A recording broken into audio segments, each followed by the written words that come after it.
आज जैन विश्व भारती अमेरिका के द्वारा परम पूज्य आचार्य श्री तुलसी की 25वीं पुण्यतिथि के कार्यक्रम का आयोजन किया जा रहा है।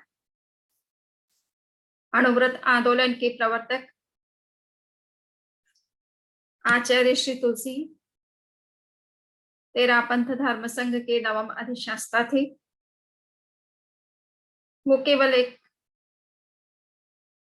विशेष संप्रदाय विशेष के आचार्य ही नहीं थे, बल्कि एक युग दृष्टा, एक क्रांतिकारी विचारक भी थे, एक समाज सुधारक भी थे।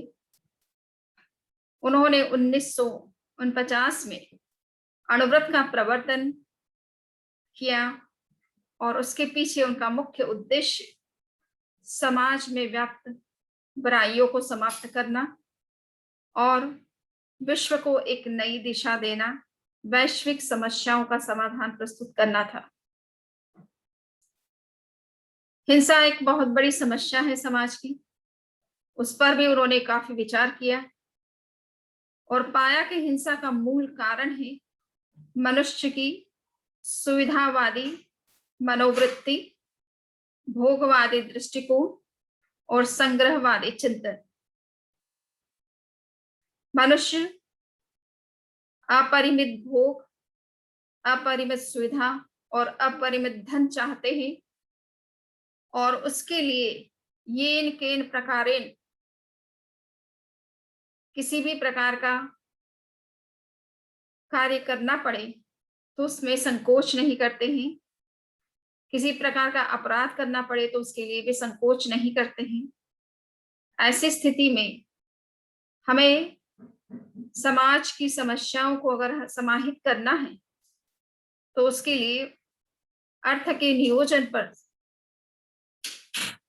समग्रता से विचार करना होगा।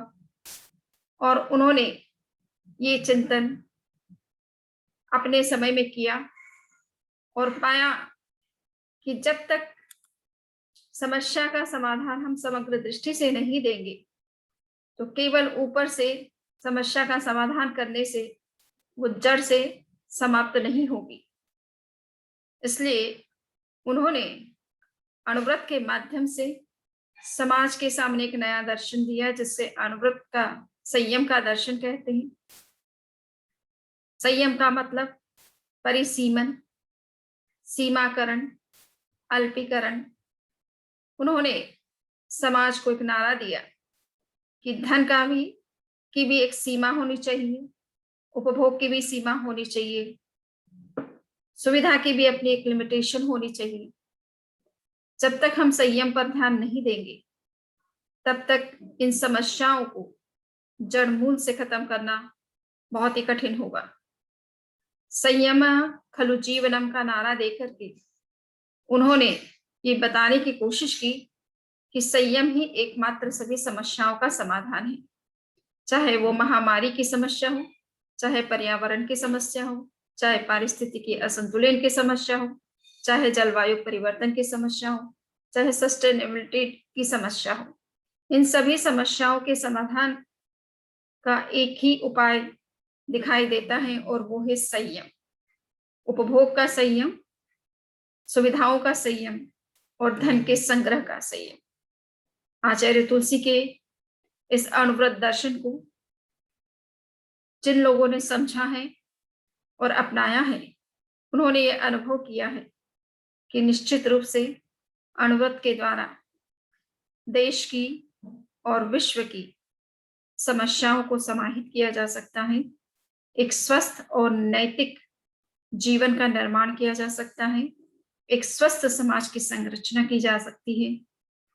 तो आज के दिन हम भी संकल्प करें, आचार्य तुलसी ने जो अणुव्रत के रूप में हमें समाज का दर्शन दिया है, शांतिपूर्ण स्वस्थ समाज की संरचना का एक दर्शन प्रस्तुत किया है, हम उस दर्शन को समझने का प्रयत्न करें और उनके द्वारा बनाए गए अणुव्रत के छोटे छोटे नियम उनको स्वीकार करें। उनका नारा सुधरे व्यक्ति, समाज व्यक्ति से राष्ट्र स्वयं सुधरेगा। व्यक्ति व्यक्तित्व में संकल्प की शक्ति जागृत होनी चाहिए। व्यक्ति व्यक्ति में संयम की चेतना का विकास होना चाहिए। तभी स्वस्थ समाज का निर्माण हो सकता है और स्वस्थ समाज से ही स्वस्थ देश और स्वस्थ विश्व का निर्माण हो सकता है। तो आज के दिन हम ये संकल्प करें कि किस तरह से हम अणुव्रत के उन छोटे-छोटे नियमों को स्वीकार कर सकते हैं और स्वस्थ समाज की संरचना में अपना एक महत्वपूर्ण योगदान दे सकते हैं। आज के इस कार्यक्रम के लिए मैं आयोजकों का विशेष धन्यवाद करती हूँ। समनी सन्मति प्रज्ञा जी, जयंत प्रज्ञा जी एवं न्यू जर्सी की टीम, जिन्होंने इस सामूहिक कार्यक्रम की एक सुव्यवस्थित योजना की है और सुंदर तरीके से इस कार्यक्रम को आयोजित किया है। मैं उन सबको विशेष रूप से आज के लिए धन्यवाद देती हूँ।